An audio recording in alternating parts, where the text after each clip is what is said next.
오늘 말씀은 로마서 2장 1절부터 16절까지입니다. 요절 말씀이 16절인데 제가 읽겠습니다. 곧 나의 복음에 이른 바와 같이 하나님이 예수 그리스도로 말미암아 사람들의 은밀한 것을 심판하시는 그날이라. 하나님의 심판이라는 제목으로 은혜를 나누고자 합니다. 하나님 아버지, 이 시간에 저희들 온라인으로 예배하고 있습니다. 성령 하나님, 우리를 도와주시옵소서. 이 나라를 긍휼히 여겨 주시옵소서. 또 우리의 교회 가운데 은총을 베풀어 주시옵소서. 어떤 모양으로든지 예배하는 우리의 예배를 받아주시고 성령 하나님께서 말씀하여 주시고 인도하여 주옵소서. 로마서 말씀을 허락하여 주옵소서. 예수님의 이름으로 기도합니다. 아멘. 보통 사람은 하나님의 심판은 없다라고 말합니다. 그러나 성경은 언제나 분명합니다. 하나님께서 심판하실 그날이 있다. 하나님은 왜? 그리고 어떻게 심판하십니까? 1절을 보십시오. 그러므로 남을 판단하는 사람아 누구를 막론하고 내가 핑계하지 못할 것은 남을 판단하는 것으로 내가 너를 정죄함이니 판단하는 내가 같은 일을 행함이라. 남을 판단하는 사람은 유대인입니다. 그들은 하나님께 선택받은 민족이라는 특권의식과 의월의식이 가득했습니다. 왜냐하면 그들은 철들 때부터 성경을 공부했기 때문입니다. 뿐만 아니라 그들은 소득의 11조 반드시 냈고 또한 안식일을 어떤 상황에서도 칼같이 지켰습니다. 반면에 이방 사람은 어그러진 성윤리를 나타냈습니다. 그리고 잘못된 삶의 모습을 보였습니다. 유대인은 그런 그들을 죄인으로 취급했고 박상 교제를 하지 않았습니다. 그러나 바울 사도는 그런 배타적 우월성에 동의하지 않습니다. 이방인에게 나타난 하나님의 심판을 유대인에게도 예외 없이 적용합니다. 왜냐하면 이방 사람을 비판하는 유대인이 그들과 같은 일을 하기 때문입니다. 사도는 그들에게 네가 판단하는 그 사람이 바로 너다라고 선언합니다. 남을 판단하는 사람은 무엇을 알아야 합니까? 하나님의 심판은 죄인에게 공정하게 내린다는 겁니다. 악을 행하는 사람은 유대인이나 이방인이나 그 누구도 하나님의 심판을 피할 수 없습니다. 그런데도 그들은 그런 일을 하고서도 하나님의 심판을 피할 줄로 생각했습니다. 왜냐하면 나는 특별한 사람이다. 나는 너와 다르다라는 환상을 가지고 있었기 때문입니다. 존 맥스웰이라는 사람이 관계의 기술이라고 번역한 책을 썼습니다. 영어로는 Be a people person. 직역하면 사교적인 사람이 되라. 그런 책이라 그러는데 그런 책에 우리가 잘 아는 내용이 담겨 있다고 하는군요. 다른 사람이 일을 하지 않으면 게으른 탓이고 내가 일하지 않으면 바쁜 탓이다. 다른 사람이 시키지도 않은 일을 하면 주제넘은 짓이고 내가 시키지도 않은 일을 하면 솔선수범이다. 다른 사람이 예의를 지키지 않으면 무례함이고 내가 예의를 지키지 않는 것은 창의적이다. 다른 사람이 윗사람을 즐겁게 하는 것은 아첨이지만 내가 윗사람을 즐겁게 하는 것은 협조이다. 다른 사람이 도덕적으로 불륜을 저지르면 그것은 스캔들이지만 내가 그렇게 하면은 로맨스다. 우리는 이것을 이중잣대라고 말하고 최근에는 내로남불로 요약해서 말하죠. 이런 모습은 하나님을 어떻게 하는 겁니까? 우리 4절을 한번 같이 읽어봅시다.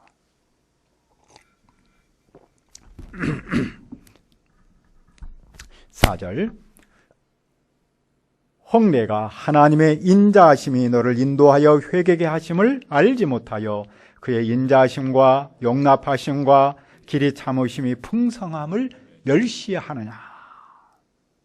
유대인은 하나님과의 관계에서 회개가 중요함을 알았습니다. 하지만 자기도 나도 회개해야 한다는 사실은 몰랐습니다. 왜냐하면 그들은 이미 회개를 다 졸업했다고 생각하기 때문입니다. 그 결과 그들은 하나님의 풍성하신 인자와 너그러우심과 오래 참으심을 다 무시해버렸던 겁니다. 그들 없었던 것으로 여겨버렸습니다. 그 결과 그들은 고집과 회개하지 않는 마음을 따라 진노의 날에 임할 심판을 쌓았습니다. 어떤 사람이 하늘의 보화를 차곡차곡 쌓고 있는 동안 유대인은 하나님의 심판을 하늘에 차곡차곡 쌓고 있었던 겁니다. 하나님은 그들을 어떻게 하십니까? 6절을 보십시오. 하나님께서 각 사람에게 그 행한 대로 보응하시되, 보응한다는 말은 보상이나 형벌로 갚는다는 뜻입니다. 즉 하나님의 심판이 있다는 뜻입니다. 하나님의 심판은 개인적으로 나타납니다. 하나님은 이방인이라고 해서 무조건 심판하는 것도 아닙니다. 반대로 유대인이라고 해서 무조건 심판을 하지 않는 것도 아닙니다. 하나님은 유대인이든지 이방인이든지 그 사람이 어떻게 살았는가에 따라서 심판하십니다. 그러므로 영생과 진노는 누구에게 임합니까? 7절과 8절입니다. 참고 선을 행하여 영광과 존귀와 썩지 아니함을 구하는 자에게는 영생으로 하시고, 오직 당을 지어 진리를 따르지 않고 불의를 따르는 자에게는 진노와 분노로 하시리라. 영광과 존귀와 썩지 아니함을 찬다는 말은 복음을 믿고 복음에 순종하며 살려고 애쓴다는 뜻이겠죠. 이런 사람은 영생을 받습니다. 하지만 자기 이익만을 추구하고 진리에 복종하지 않고 대신 불의에 순종하는 사람에게는 하나님의 심판이 있습니다. 그 심판과 영생은 현재 일어나는 겁니까? 아니면 먼 훗날에 일어나는 겁니까? 악을 행하는 각 사람에게 영에는 환난과 공고가 있습니다. 먼저는 유대인이고 그 다음에는 헬라인입니다. 반면 선을 행하는 각 사람에는 영광과 존귀와 평강이 있는데 먼저는 유대인이고 그 다음은 헬라인입니다. 무슨 말입니까? 하나님의 심판은 먼 훗날에 임하는 것만은 아닙니다. 오늘 삶의 현장에서 시작합니다. 무엇을 추구하느냐에 따라서 오늘 우리의 삶의 현장에서 심판이 있고 영생이 있다는 겁니다. 그리고 그 심판과 영생은 먼 훗날에 완전히 이루어지는 것이죠. 그러니까 이 심판과 영생은 이론이나 어떤 가설이 아니라 실체이며 실존입니다. 왜 이런 대조가 일어납니까? 11절도 읽어봅시다. 11절 시작. 이는 하나님께서 외모로 사람을 취하지 아니하심이라. 여기서 외모란 혈통을 말합니다. 유대인은 아브라함의 피를 이어받은 사람은 자동으로 하나님 나라에 들어간다고 생각했습니다. 반면에 아브라함의 피를 이어받지 않는 이방 사람은 당연히 심판받을 것으로 생각했습니다. 그러나 하나님은 그런 혈통으로 심판하지 않습니다. 하나님은 삶을 보고 판단하십니다. 삶의 렌즈로 볼 때 유대인이나 이방인이나 하나님의 심판의 대상이었습니다. 어떤 사람은 자기가 큰 교회에 다니면 큰 신자가 되는 것으로 착각하고 하나님의 심판과는 아무 상관이 없다고 생각할 수 있습니다. 또 어떤 사람은 교회에서 무슨 엄청난 직분을 받으면 그것으로 모든 것을 다 한 것처럼 생각합니다. 하지만 하나님은 그런 외모를 보지 않습니다. 하나님은 내가 어떤 삶을 살았는가를 보고 심판하십니다. 유대인이나 이방인은 왜 심판을 피할 수 없습니까? 12절을 보십시오. 무릇 율법 없이 범죄한 자는 또한 율법 없이 망하고 무릇 율법이 있고 범죄한 자는 율법으로 말미암아 심판을 받으리라. 율법은 하나님의 말씀입니다. 당시 유대인이 자긍심을 가졌던 가장 큰 이유 중 하나는 하나님으로부터 율법을 받았기 때문입니다. 말씀은 언약 백성이라는 신분의 표지 중 대표적인 것이었습니다. 유대인은 그 말씀으로 이방인을 판단했습니다. 그런데 그 유대인이 이방인과 같은 죄를 지었습니다. 그리고 그들은 그 율법으로 심판을 받습니다. 왜 율법으로 심판을 받습니까? 13절을 읽읍시다.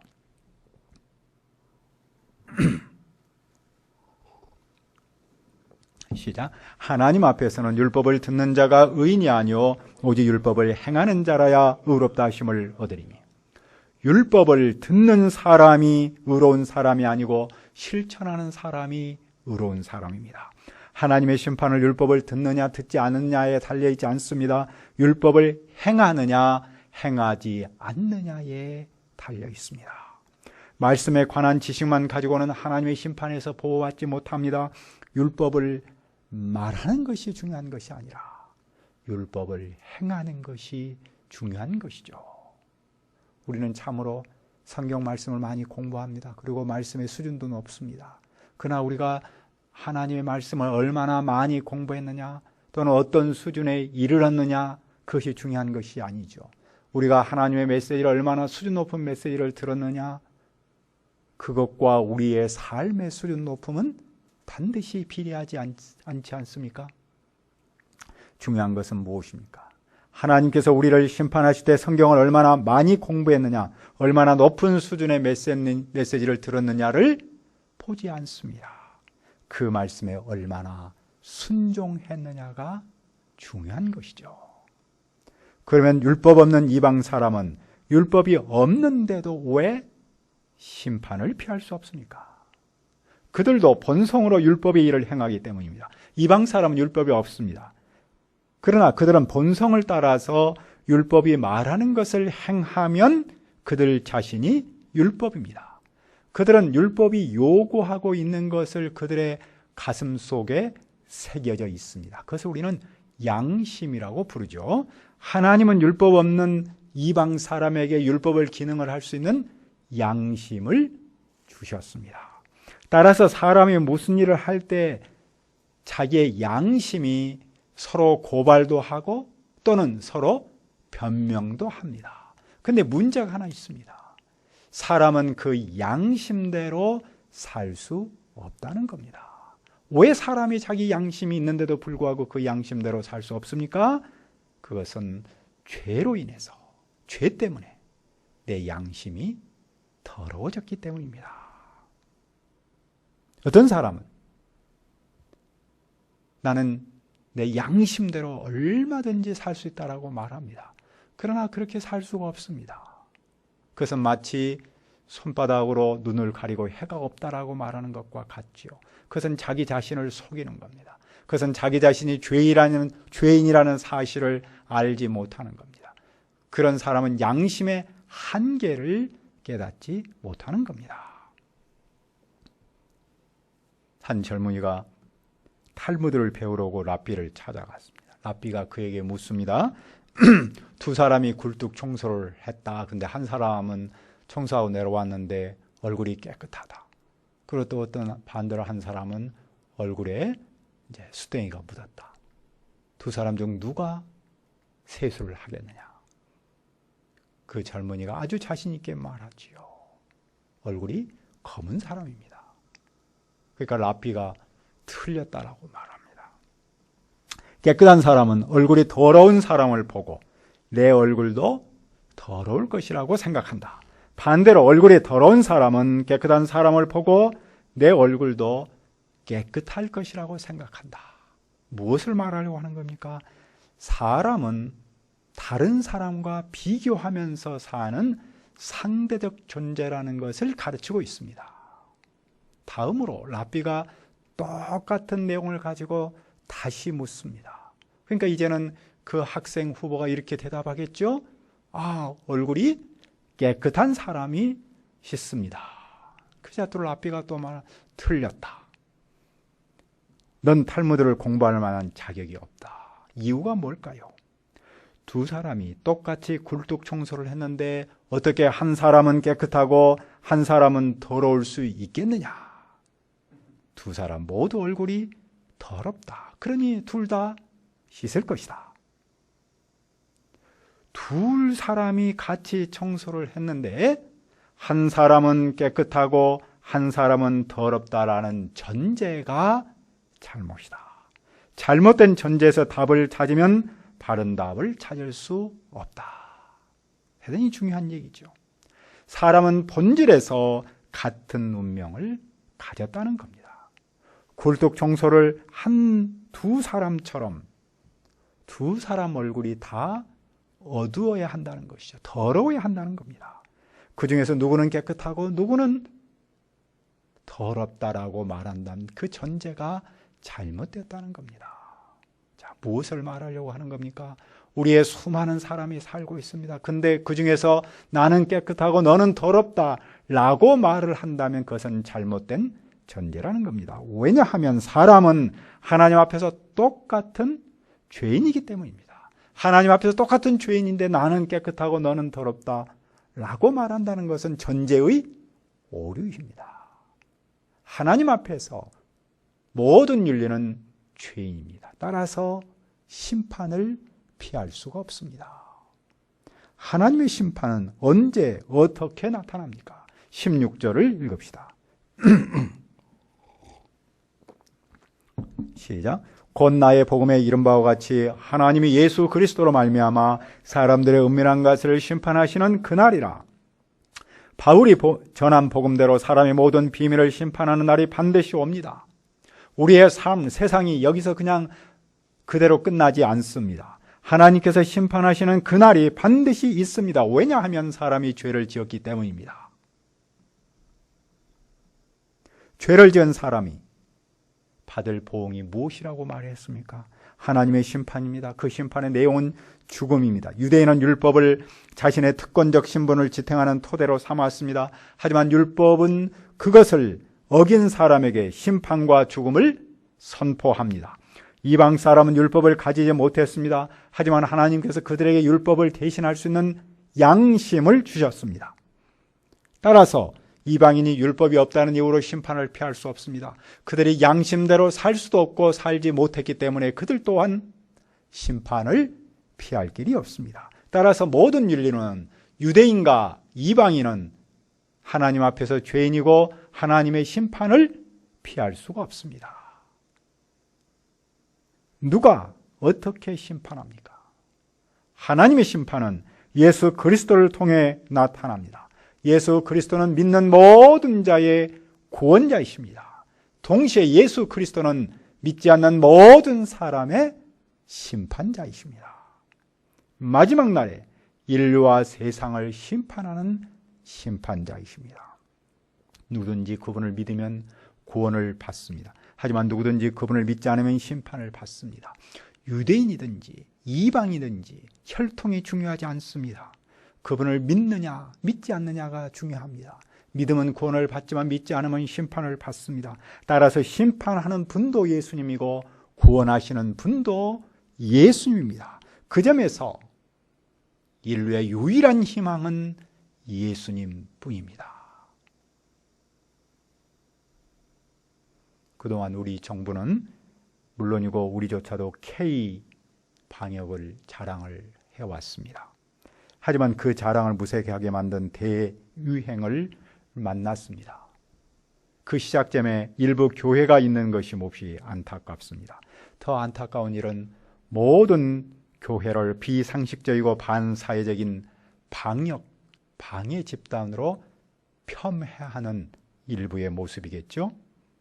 교회는 세상에서 소금과 빛으로 살아야 하는데 요즘은 정말 세상을 향해서 그런 말을 하기가 몹시 안타깝죠.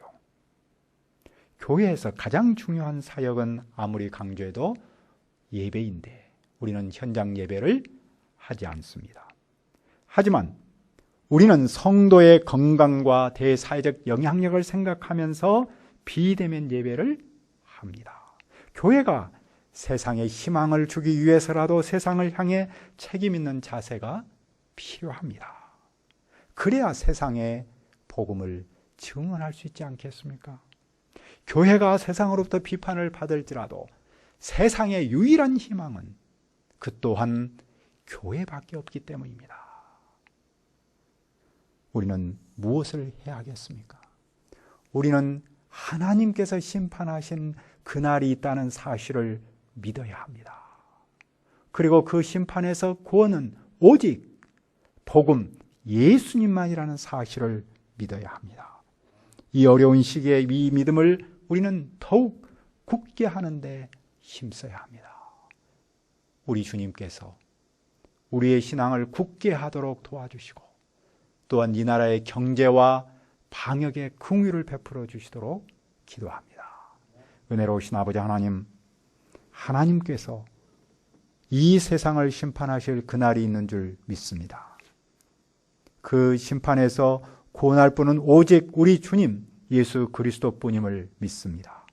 우리가 이 복음을 믿고 증언하게 도와주옵소서. 이 어려운 시기에 이 복음에 우리의 개인 신앙을 더욱 굳게 하도록 도와주시옵소서. 아버지 하나님이셔 이 나라의 경제와 이 나라의 방역을 긍휼히 여겨주시고 은총을 베풀어 주시옵소서. 예수님의 이름으로 기도합니다. 아멘.